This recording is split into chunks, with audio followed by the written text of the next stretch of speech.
Hello, everyone. My name is Dennis-Simpson. Today is March the 9th, 2024. And today by my side is Michelle Trofort. And she has several positive, inspiring testimonies she would like to share with you. Here's Michelle. Good morning, good afternoon. First of all, I myself was born as a premature baby in the 1960s, and they told my parents that I would die. My father came and fed me every day with an eyedropper, and that's why I'm alive today. But my father was one of those, he was a pastor, and one thing he demanded of his daughters was that we had to have a degree before we could get married. He said, if anything happens to your husband, I want you to be able to take care of yourself. I went to college at 17. I graduated at 19 as an RN, and I started working. I was very excited. I worked in the NICU with the sick babies. It was a dream of mine. And I got very good at it. So I would fly out on the jet, pick up sick babies, and bring them back to the NICU. When I married my husband and got pregnant, I noticed cleaning the beds, there was a new chemical they gave us, and it made my gloves sticky. I went to my obstetrician and I said, I'm really concerned about this. She said, oh no, Michelle, I read the sheet on it, it'll be fine. Well, it wasn't fine. When my daughter was born, she was born with a 6-centimeter opening in her head. She was missing all the top joints of her toes, and she was seizing, and she had a heart problem.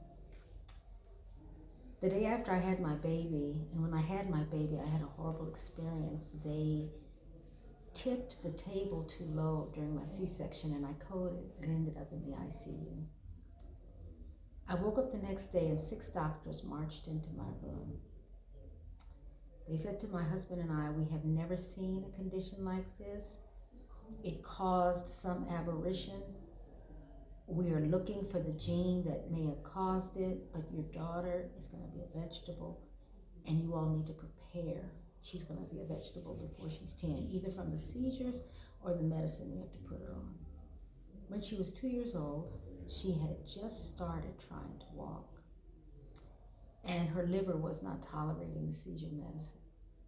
So they said, you need either decide to take her off the medicine and let her liver be okay, but the seizures will kill her, or keep her on and her liver will be destroyed. So we had her anointed by a good friend of ours, and we took her off the medicine, and she never had another seizure. God is so good. Yeah. And to this day, does she have some issues? Yes.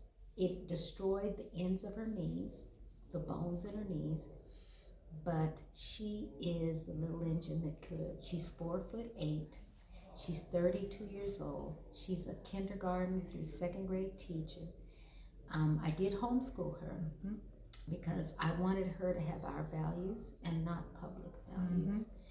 And she's married to a wonderful man that we love dearly. He's 6 feet, but she is doing well. I then went on. I took in another little girl who was not mine, and she was 13 when I got her, and I raised her to adulthood. And she's doing very well. After my girls went to school, I decided I needed to do more for women. I didn't want another woman to go through what I had been through. That's why I decided when my daughter was 2 to become a nurse midwife. God has been with me in so many ways. Every time I walk in that hospital, I say, God, it's you and me. I've delivered over 1,000 babies, and God has been with me all the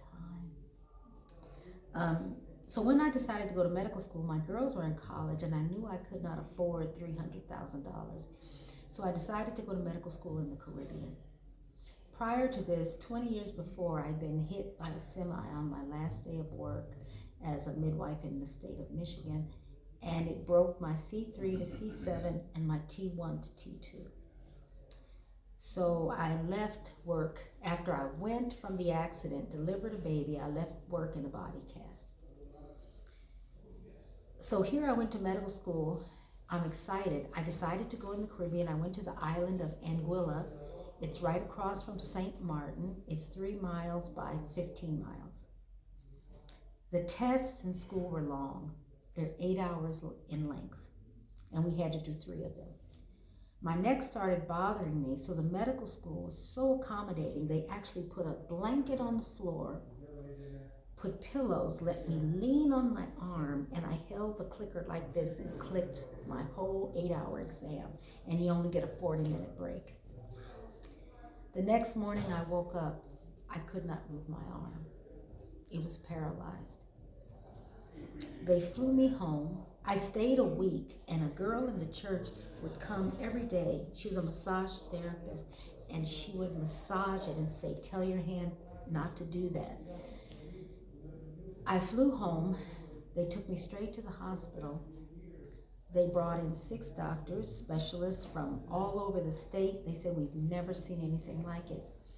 They said, your hand, if it comes back, it'll take about 4 years.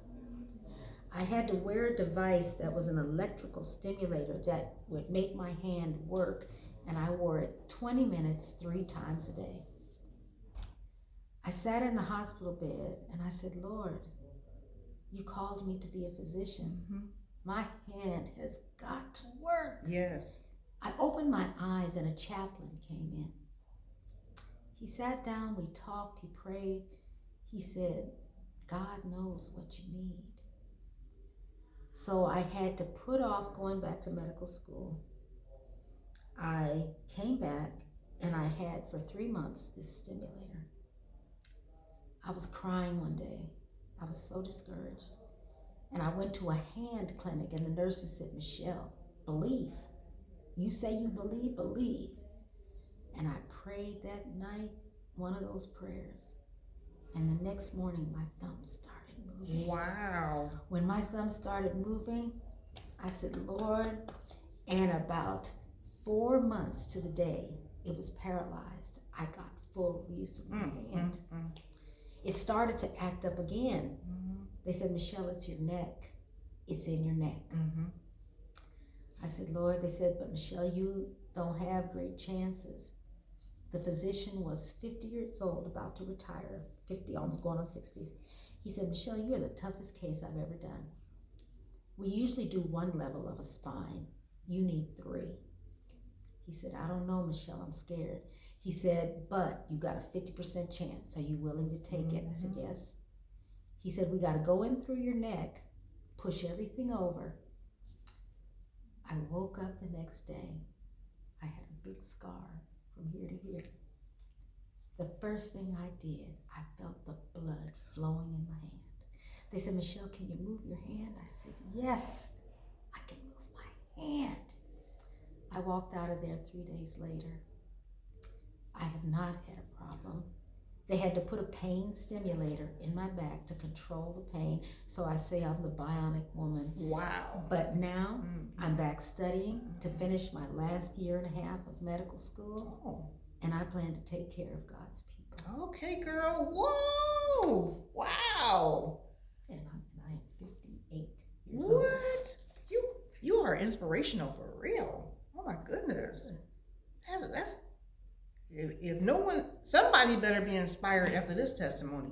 Oh my goodness.